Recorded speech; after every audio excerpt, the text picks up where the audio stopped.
ছিল, খালেদা জিয়ার মধ্যে ছিল। ওই সময় যদি জামাতের সাথে রাজনীতি করা যদি জায়েজ হয়ে থাকে ৭০ সময়, এখন জামাতের সাথে রাজনীতি করা হারাম হবে কেন? আমরা তো বলছি না যে জামাতিরা ফেরেশতাদের দল, ওরাও তো মানুষ।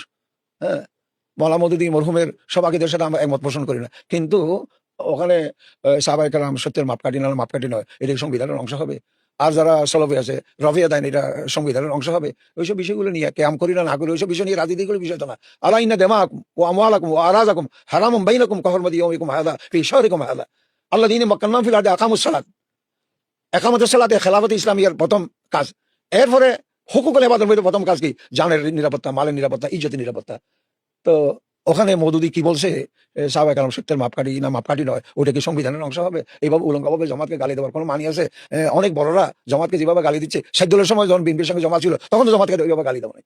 যদি মুফতি হিসাবে বলেন, তাহলে আমি মুফতি ফয়জুল্লাহ শাহবুদ্দীনের 20 বছরের খাদিম হিসেবে বলতে পারবো যে আমি বেঁচে থাকতে আপনারা আল্লাহর রাস্তায় কেউ ফতোয়াবাজি করি না। আল্লাহর রাস্তায় যদি জামাতকে গালি দিতে হয়, 1 নম্বর আমি গালি দেওয়া উচিত ছিল, আমি তো গালি দিচ্ছি না। আমি কেন ওদেরকে কাফের বলবো, কেন ওদেরকে গোমরাহ বলবো?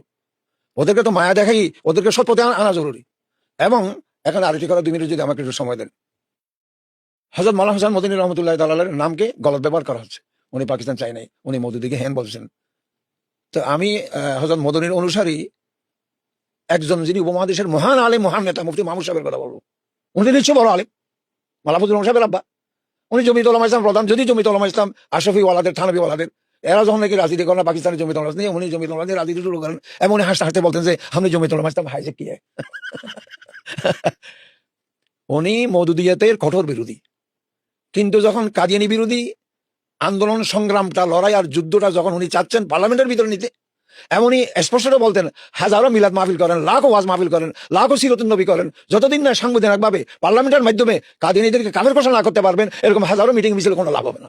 সুতরাং আমি পার্লামেন্টে আসি, আমার হাতকে শক্তিশালী করো, যে জুলফিকার আলী ভুট্টো যত বড়ই শক্তিশালী হোক, তাকে আমরা কাবু করতে পারবো যদি পার্লামেন্টের ভিতরে আমরা শক্তি প্রদর্শন করি, পার্লামেন্টের বাইরে শক্তি প্রদর্শন করি। ওই শক্তি প্রদর্শন করার জন্য আজকে যারা জামাতকে কাফের বলে, মওদুদীকে কাফের বলে, নানা রকমের কটূক্তি করে, আজকে তারা কান খুলে আমার বক্তব্য শুনে না ওই মিডিয়ার মাধ্যমে, যে মাওলানা মুফতি মাহমুদ সাহেব রহমতুল্লাহ জামাতের এত বিরোধী, সেই মুফতি মাহমুদ সাহেব কাদিয়ানীদেরকে কাফের ঘোষণা করার, পাকিস্তান পার্লামেন্টে বিল উত্থাপন করার জন্য, এই বিল উত্থাপনের মোসাবেদা লিখতে দিয়েছে হযরত মাওলানা তকি উসমানী দামাত বরকাতুহুমকে এবং মাওলানা শমীউলকে।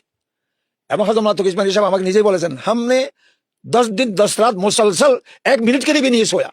কাদিয়ানীরা যে কাফের, কয়েকশো পৃষ্ঠার যে বয়ান আমি ইংরেজিতে লিপিবদ্ধ করেছি, এই বয়ান লেখার সময় 10 দিন 10 রাত আমি 1 মিনিটও ঘুমাই নাই।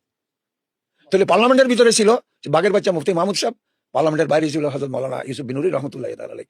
এবং যখন নাকি এই আন্দোলনের জন্য একটা কমিটি গঠন করলো, মুফতি মাহমুদ সাহেব চেয়ারম্যান হলেন, আর জামাতের সেক্রেটারি জেনারেল প্রফেসর গফুরকে আন্দোলনের সেক্রেটারি জেনারেল বানালেন। তো মুফতি মাহমুদ সাহেব তো জামাতের সেক্রেটারিকে, প্রফেসর গফুর সাহেবকে সেক্রেটারি বানাইয়া জমিয়তুল উলামা ইসলাম পাকিস্তানকে নাপাক করে দেয় নাই, জামাতের শক্তি সহ সমন্বয় নিয়ে এবং যখন নাকি শক্তিশালীভাবে কয়েকশো পৃষ্ঠার কোরআনের কাদিয়ানের যে কাফিরের দলিল যখন নাকি সংসদে পেশ হলো এবং মুফতি মাহমুদ সাহেব উপস্থাপন করলেন, তখন জুলফিকার আলী ভুট্টোর মতো এত বড় শক্তিশালী একটা, যার পিছনে পাচ্ছে সেই শক্তি সব জুলফিকার ভুট্টোর পিছনে, সেই অপশক্তিকে পরাজিত করে পাকিস্তানের পার্লামেন্টে আনুষ্ঠানিকভাবে সাংবিধানিকভাবে ঘোষিত হয়ে গেছে কাদিয়ানীরা কাফের। ওই শক্তি প্রদর্শিত হয়েছে তো মুফতি মাহমুদ চেয়ারম্যান হয়ে, এবং সেক্রেটারি জেনারেল হয়েছে জামাতের সেক্রেটারি প্রফেসর গফুর সাহেব। অতএব হযরত উলামায়ে কেরাম আল্লাহর রাস্তায় গালাগালি, লাফালাফি, ফালাফালি এগুলো বাদ দিয়ে মহব্বতের পরিবেশ সৃষ্টি করেন বাংলাদেশ এবং পাকিস্তানে। আমি 12 জন বহুত বড় বড় দেওবন্দি কওমি মনীষীদের ঘটনা উল্লেখ করেছি, যারা মাওলানা মওদুদীকে কাফের বলে নাই। প্রয়োজনে যখন জাতি ক্রান্তিকাল শুরু হয়েছে, মাওলানা মওদুদীকে নিয়ে কাজ করেছে।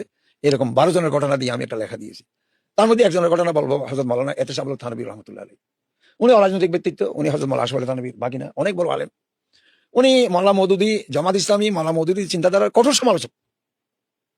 কিন্তু 1952 সালে যখন পাকিস্তান সংবিধানের মূলনীতি মোসাবাদা তৈরি করার জন্য রাজি হলো লিয়াকত আলী খান অন্যান্যরা, তাহলে তো ওই মোসাবিদাটা তো সর্বদলীয় ইসলামপন্থীদের সর্বসম্মত মোসাবাদা হইতে হবে। আমি একটা দিলি, উনি একটা দিলি, উনি একটা দিলি, উনি একটা দিলি, সরকার বলে এতটার মধ্যে আমরা কোনটা নেব? আপনার সর্বসম্মতভাবে দেন, একটাই দেন। যে হযরত মাওলানা এতেশামুল থানভী রহমতুল্লাহ আলাইহি, মাওলানা মওদুদী এবং ওনার চিন্তাধারা এত কঠোর সমালোচক ছিলেন, যখন নাকি জ্যাকব লাইনের করাচি সদরে ওনার বাসায় অল পাকিস্তান সমস্ত শীর্ষ ওলামাদের বৈঠক হয়, ওই বৈঠকে 2 দিন সারাদিন বৈঠক চলেছে। পূর্ব পাকিস্তানের সব বড়রা গেছে, পশ্চিম পাকিস্তানের সব বড়রা উপস্থিত হয়েছে মাওলানা এতেশামুল থানভী রহমতুল্লাহ আলাইহির বাসায় 1952 সালে সংবিধানের মূল 22 দফা, যে এই 22 দফাই আমরা চাই, এবং সর্বসম্মতভাবে। এখানে দেওবন্দি, ওয়াহাবি, বেরলভী, মওদুদী সবাই সর্বসম্মতভাবে ওখানে দোনো দিনের অনুষ্ঠানে মোল্লা মদুদি, আবুল আল্লাহ মদুদিকে মৌলানা সাহেব ওনার বাসায় রেখেছেন। মুফতি শফি শাহ হুজুরের পরে দস্তখত, 3 নম্বরে মুফতি শফি সাহেবের দস্তখত, 6 নম্বরে মোল্লা আবুল আল্লাহ মদুদির দস্তখত। তো সর্বসম্মতভাবে 22 দফা পেশ করেছি, বিদায় তো এটা সংবিধানের অংশ হয়, এখনো পর্যন্ত পাকিস্তানের সংবিধানকে ইসলামী সংবিধান বলা হয়। সুতরাং কাদিয়ানীদেরকে কাফির ঘোষণা করার সময় মুফতি মাহমুদ সাহেব রহমতুল্লাহর মতো শক্ত জামাত বিরোধী, মদুদি বিরোধী প্রফেসর গফুরকে সংগ্রাম আন্দোলন বিপ্লবের সেক্রেটারি বানিয়েছে। ওই জন্য হযরত উলামা ইকরাম সময়ের 1 পর, অসময়ের 10 পর আল্লাহর ওয়াস্তে এই সমস্ত বাদানুবাদ এবং আবুজের একতালাপগুলিকে বাদ দিয়ে আল্লাহর ওয়াস্তে মৌলিক বিষয়গুলিতে, যে আল্লাহ এবং রসুল মানে, পরকাল মানে, তকদির মানে, বস মৌলিক বিষয়ের উপরে আকীদার বিচার এখানে হবে না, আকীদার বিচার হবে হাসরের মাঠে। সুতরাং মিলেজুলি সমস্ত ইসলাম মধ্যগুলি আবার ঐক্যবদ্ধ হয়ে এখন সরকার যাদেরই আছে, সামনে যাদেরই হোক, এদেরকে যাতে তারা ইসলামী রাষ্ট্র